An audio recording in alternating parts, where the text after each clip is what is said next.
அத்தியாயம் 3. விவேக் ஸ்தலத்துக்கு வந்து சேர்வதற்குள் கதவு உடைப்பட்டு இறந்து போயிருந்த கைலாஷுக்காக போலீஸ் சடங்குகள் ஆரம்பமாகி இருந்தன. காயத்ரி பிரம்மை பிடித்த நிலையில் மாடியின் கடைசி படிக்கட்டில் உட்கார்ந்திருக்க ஸ்வர்ணம் அழுத கண்களோடு அரற்றி கொண்டிருந்தாள். விவேக் இறந்து கிடந்த கைலாஷை நெருங்கினான். கடைவாய் பக்கம் வழிந்திருந்த கொஞ்சூண்டு காய்ந்து போன ரத்தத்தில் உட்கார்ந்திருந்த ஈக்கள் ஒரு தடவை எழுந்து சோம்பலாய் பறந்துவிட்டு மறுபடியும் ரத்தத்தை ருசி பார்க்க உட்கார்ந்தன. திறந்த வாய், திறந்த கண்கள், மார்பு பகுதியில் ஒரு பொத்தல் தெரிந்தது. பொத்தலுக்குள் லேசாய் எட்டி பார்க்கும் ஒரு தோட்டாவின் உலோக உடம்பு. பக்கத்தில் நின்றிருந்த இன்ஸ்பெக்டர் சந்திரசேகரிடம் விவேக் கேட்டான், மரணம் எப்படி? துப்பாக்கி தோட்டா சார், அறை உட்பக்கமா பூட்டி இருக்கு. யார், எப்படி வந்தது? சந்திரசேகர் எதிர்பக்கம் இருந்த வெண்டிலேட்டர் சதுரத்தை காட்டினார். கொலையாளி அங்கே இருந்துதான் ஷூட் பண்ணிருக்கணும் சார். வெண்டிலேட்டருக்கு பக்கத்திலேயே மாமர கிளை ஒண்ணு உட்கார்ந்து சுடக்கூடிய அளவுக்கு வசதியா இருக்கு. விவேக் அந்த வெண்டிலேட்டர் சதுரத்தை சில வினாடிகள் பார்த்துவிட்டு சந்திரசேகரை ஏறிட்டார். கைலாஷோட ஒய்ஃப் பேரு என்ன? காயத்ரி. என்ன சொல்றாங்க? எந்த கேள்விக்கும் சரியான பதில் இல்லை சார். பிரம்ம பிடிச்ச மாதிரி அப்படியே உட்கார்ந்துருக்காங்க. அம்மா கிட்ட கேட்டா ஒரே அழுக. துக்கத்தோட கனம் குறைஞ்ச பின்னாடிதான் அவங்களை விசாரிக்க முடியும் சார். இந்த வீட்ல வேற யார் இருக்காங்க? 2 வேலைக்காரங்க. சம்பவம் நடந்தப்ப அவங்க வீட்லயே இல்ல சார். காலையில 7 மணிக்கு வேலைக்கு வந்த பிறகுதான் விஷயமே அவங்களுக்கு தெரிஞ்சிருக்கு. அப்புறம் திவாகர்னு ஒருத்தர், கைலாஷோட காலேஜ் மேட், புதிதாய் வேலைக்கு சேர்ந்திருக்கார். ஸ்பாட்ல இருக்காரா? இருக்கார். கால்ஹிம். இன்ஸ்பெக்டர் சந்திரசேகர் அறைக்கு வெளியே இருட்டடித்த முகமும் கண்ணீர் கண்களுமாய் நின்றிருந்த திவாகரை கையசைத்து கூப்பிட அவன் உள்ளே வந்தான். விவேக் ஏறிட்டான். விவேக் கேட்டான், நீங்க கைலாஷுக்கு காலேஜ் மேட்டா? ஆமா சார். கைலாஷ் கிட்ட எப்படி வேலைக்கு சேர்ந்தீங்க? திவாகர் சில நிமிஷங்களை செலவழித்து தானும் காயத்ரியும் முன்னாள் காதலர்கள் என்கிற ஒரு விஷயத்தை தவிர எல்லாவற்றையும் சொன்னான். விவேக் செவிமடுத்துவிட்டு கேட்டான், அப்படின்னா நீங்க கைலாஷோட ஆபீஸ்ல வேலைக்கு சேர்ந்து 15 நாள் தான் ஆகுது? ஆமா சார். இன்னைக்கு காலையில கைலாஷுக்கு போன் பண்ணினதா சொன்னீங்களே, அது எதுக்காகன்னு சொல்ல முடியுமா? மெட்ராஸுக்கு ஒரு அவசர வேலையா போக வேண்டி இருந்தது. 2 நாள் லீவ் கேட்கறதுக்காக போன் பண்ணினேன். என்ன அவசரமான வேலை? கைவிட்டு போன ஒரு சொத்து சம்பந்தமா ஹைகோர்ட்ல கேஸ். கோர்ட்டுக்கு நான் வரணும்னு வக்கீல் கிட்ட இருந்து தந்தி வந்திருந்தது. கைலாஷை யார் கொலை பண்ணி இருப்பாங்கன்னு நினைக்கிறீங்க? திவாகரின் கண்களில் புதிதாய் நீர் சுரந்தது. சார், இது எனக்கு அதிர்ச்சியான விஷயம். என்னோட வாழ்க்கைக்கு புது அர்த்தம் கொடுத்த கைலாஷ் இந்த நிமிஷம் உயிரோடு இல்லைன்னு நினைக்கும் போது என் நெஞ்சே வெடிச்சிடும் போல் இருக்கு. நான் கைலாஷோட ஆபீஸ்ல வேலைக்கு சேர்ந்து 15 நாள் தான் ஆகியிருக்கு. ஆனாலும் ஒரு விஷயத்தை என்னால புரிஞ்சுக்க முடிஞ்சுது. கைலாஷுக்கு தொழில் போட்டி அதிகம். அரசாங்க கட்டிடங்களை கட்டுறதுக்காக கான்ட்ராக்ட் எடுக்கிற விஷயங்களில் கைலாஷுக்கு சாதகமா வர விஷயங்கள் பலருக்கு ஆத்திரத்தை வரவழைச்சிருக்கு. அந்த காம்படிட்டர்ஸ் யார் யாருங்கிறதை லிஸ்ட் பண்ணி ஒரு என்கொயரியை நடத்தினால் கொலையாளி பிடிபடலாம் சார். தொழில் எதிரிகள்ல யாரோ ஒருத்தர் தான் திட்டம் போட்டு கைலாஷை சுட்டு கொலை பண்ணி இருக்கணும்னு நினைக்கிறீங்க? ஆமா சார். விவேக் தன் தாடையை தேய்த்து கொண்டே திவாகரை ஏறிட்டான். நான் அப்படி நினைக்கல திவாகர். சார். திவாகர் திகைக்க சந்திரசேகரிடம் விவேக் திரும்பினான். ஜிஹெச்சுக்கு போன் பண்ணி டாக்டர் விஜயகுமாரை இங்கே வர சொல்லுங்க. Yes sir. அவர் டெலிபோனை நோக்கி போக விவேக் அறையின் என்றும் வெளிப்பட்டு அழுது அரற்றி கொண்டிருந்த சொர்ணத்திடம் போனான். இறுகிய முகத்தோடு ஒரே திசையை பார்த்து கொண்டே உட்கார்ந்திருந்தாள். இதோ பாருங்கம்மா. சொர்ணம் கண்களை துடைத்து கொண்டு எழுந்து நிற்க விவேக் கேட்டான், உங்க மகனுக்கு கல்யாணமாகி எவ்வளவு நாளாச்சு? 3 மாசம். காதல் கல்யாணமா? இல்ல, புரோக்கர் மூலமா முடிவான பொண்ணு. நடந்த கல்யாணத்துல ஏதாவது பிரச்சனையா? ஒண்ணும் இல்லை, சுமூகமா நடந்த கல்யாணம். உங்க ரூம் எங்கே இருக்கு? மாடியில. கைலாஷோட படுக்கை அறை எங்கே? அதோ அந்த கார்னர் ரூம். கைலாஷ் அங்க படுக்காம ஏன் இந்த ரூமுக்கு போனார்? அவனோட பர்சனல் ரூம் அது.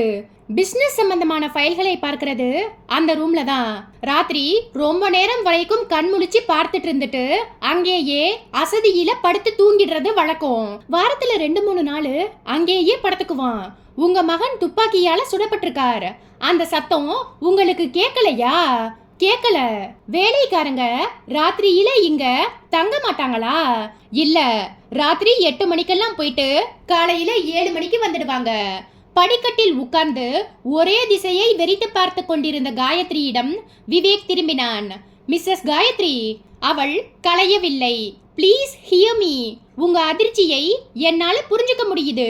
அதிர்ச்சியை ஜீரணம் பண்ணிட்டு போலீஸ் கூட நீங்க ஒத்துழைச்சாதான் கொலையாளி யாருன்னு கண்டுபிடிக்க முடியும். விவேக் அவளை பேச வைக்கும் முயற்சியில் நிமிஷங்களை கரைத்துக் கொண்டிருக்கும் போதே டாக்டர் விஜயகுமார் வந்து சேர்ந்தார். விவேக் காயத்ரியை விட்டுவிட்டு விஜயகுமாரை அழைத்து கொண்டு கைலாசின் சடலம் கிடந்த அறைக்கு போனான். டாக்டர், கைலாசோட பாடியை ஒரு முழுமையான போஸ்ட்மார்ட்டத்துக்கு உட்படுத்துறதுக்கு முந்தி எனக்கு ஒரு சந்தேகம். அந்த சந்தேகத்தை நீங்க கிளியர் பண்ணணும் ப்ளீஸ்.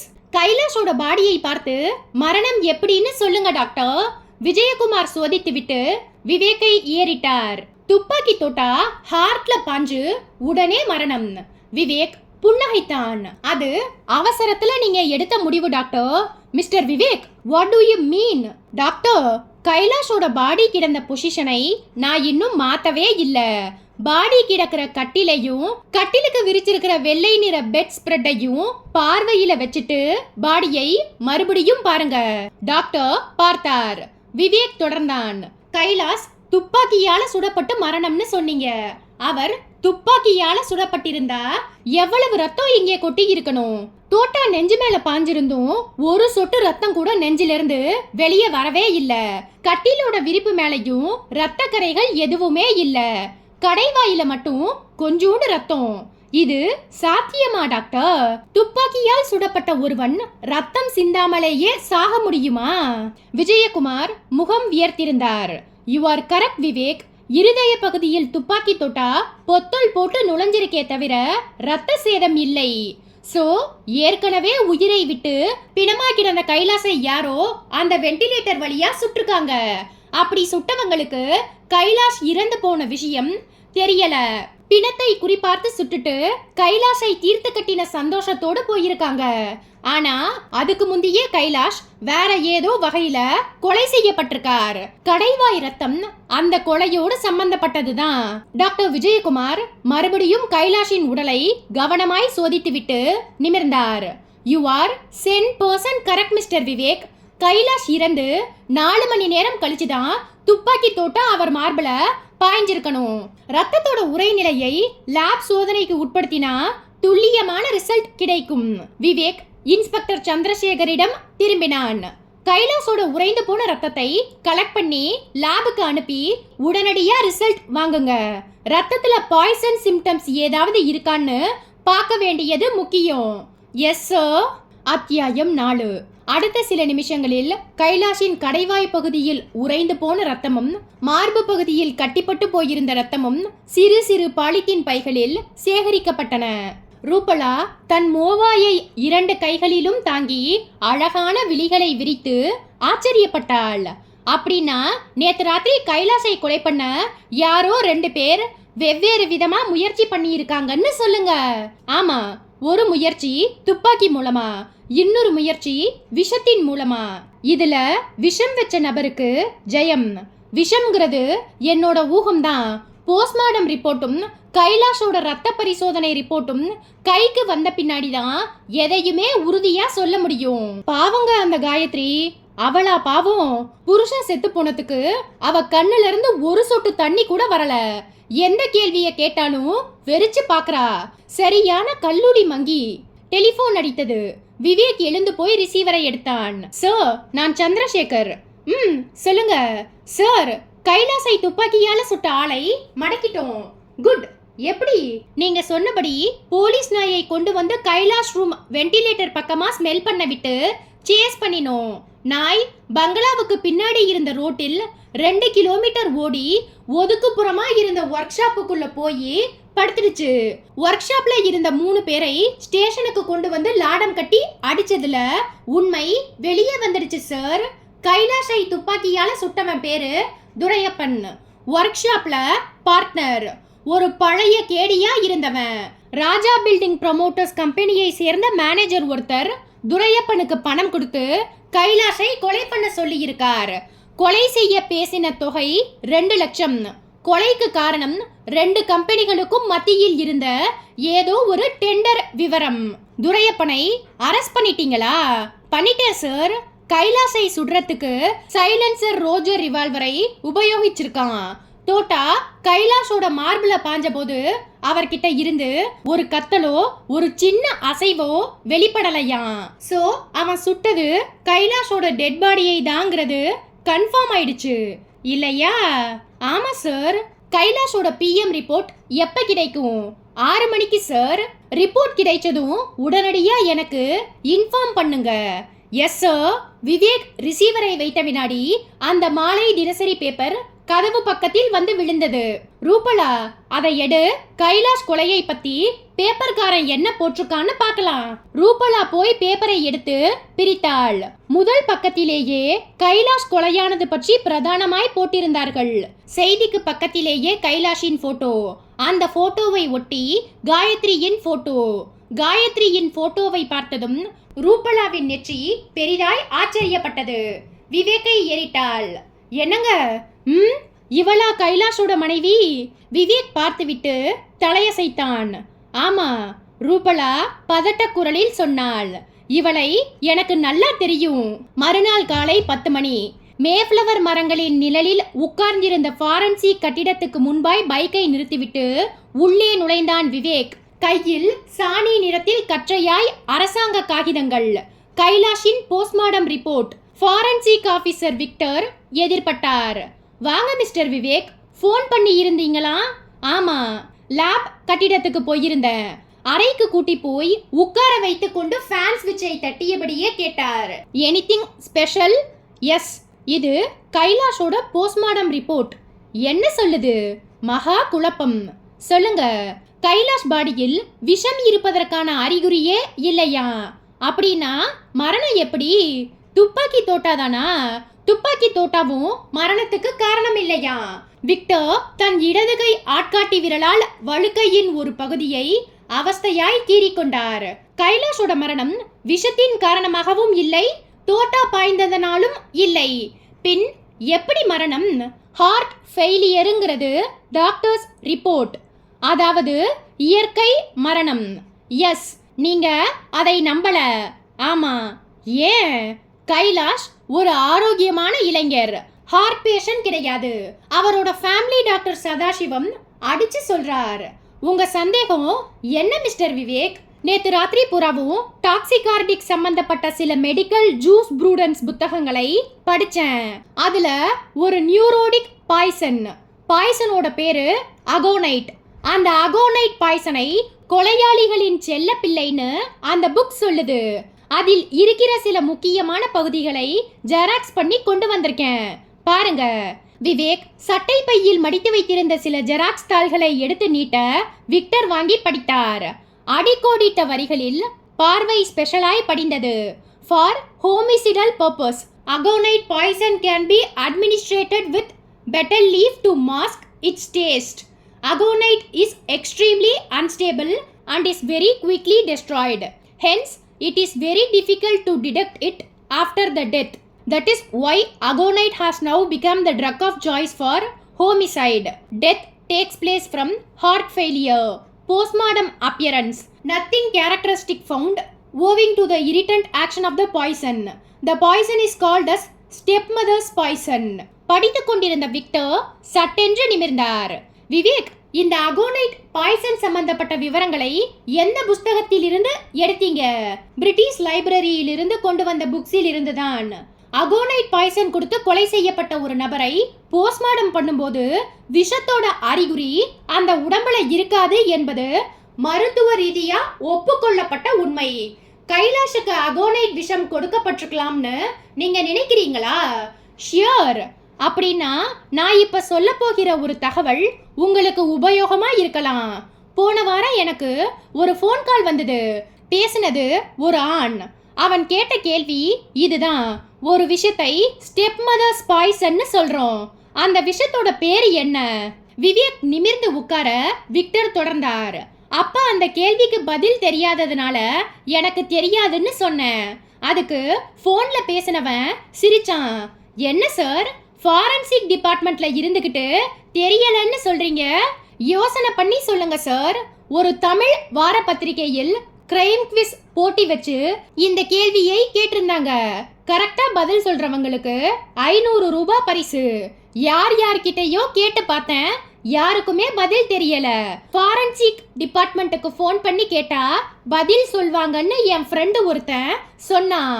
அதான் கேட்டேன். உங்களுக்கும் தெரியாதுன்னு சொல்றீங்களே சார் அப்படின்னு நக்கலா கேட்டுட்டு ரிசீவரை வச்சுட்டான். அன்னைக்கு அவன் கேட்ட கேள்விக்கு இன்னைக்கு உங்க குறிப்புகள்ல பதில் இருக்கு. அகோனைட் பாய்சனுக்கு ஸ்டெப் மதர்ஸ் பாய்சன்னு வேற ஒரு பேர் இருக்கிற விஷயம் எனக்கு இன்னைக்கு தான் தெரியும். விவேக் கேட்டான். அன்னைக்கு போன்ல பேசினது யாருன்னு தெரியுமா? தெரியாது. போன் வந்து எவ்வளவு நாள் இருக்கும்?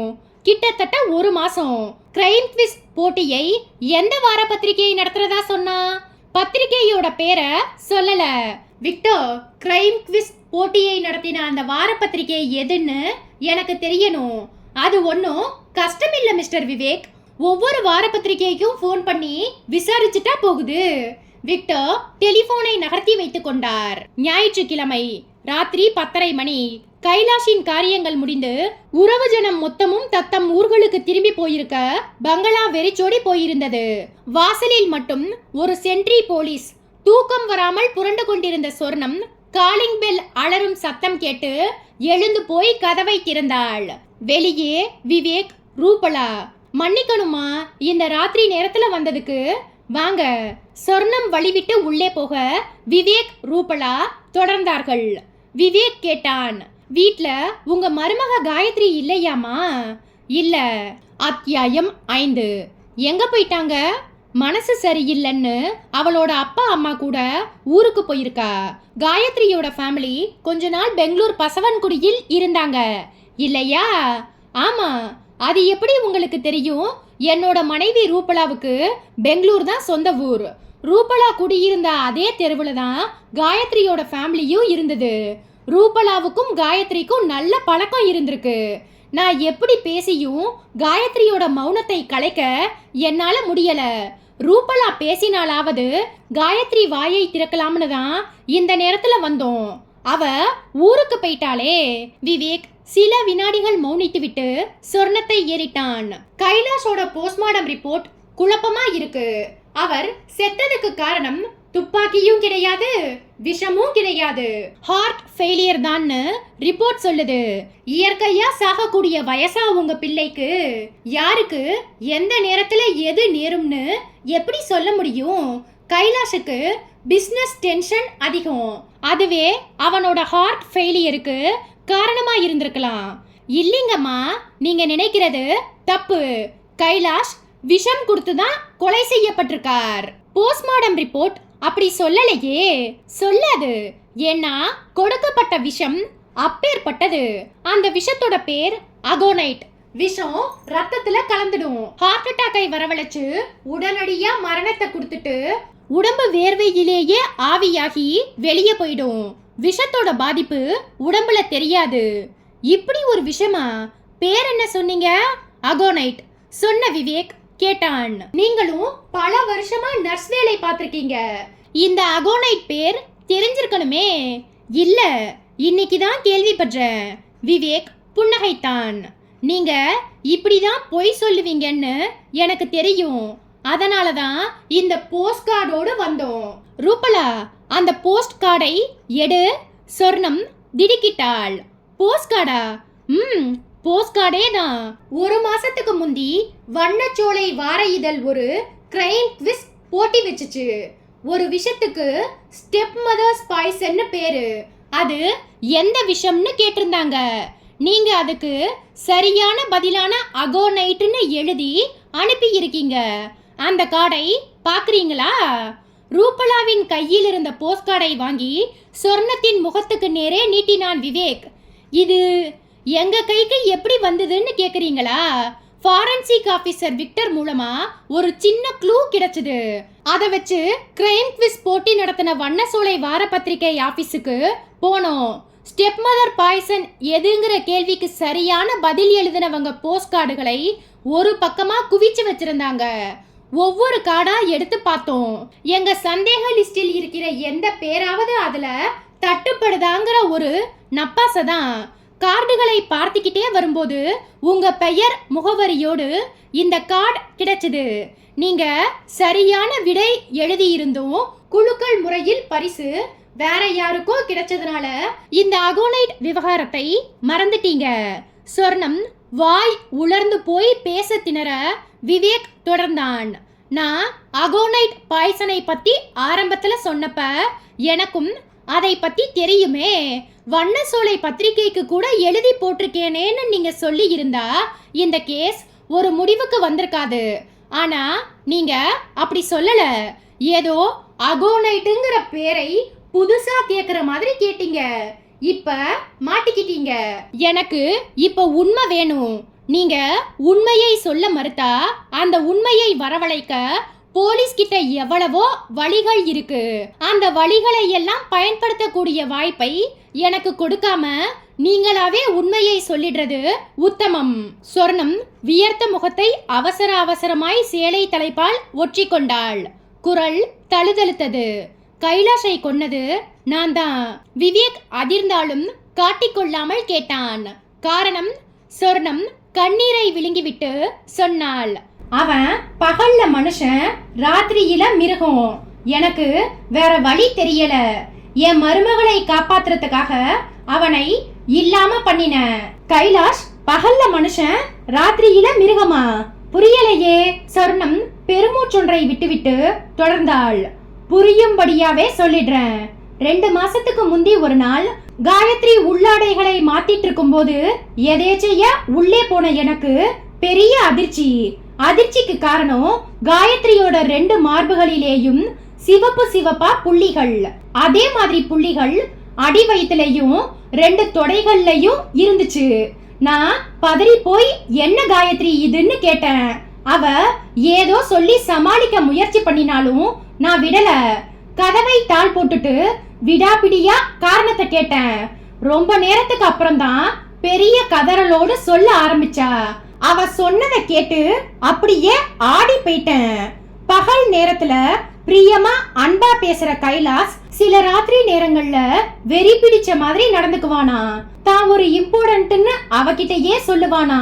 காயத்ரியை நிர்வாணமா நிக்க வச்சு மார்பு, தொடை, பெண் உறுப்புன்னு ஒரு இடம் பாக்கி வைக்காம சிகரெட்டால சூடு வைப்பானா.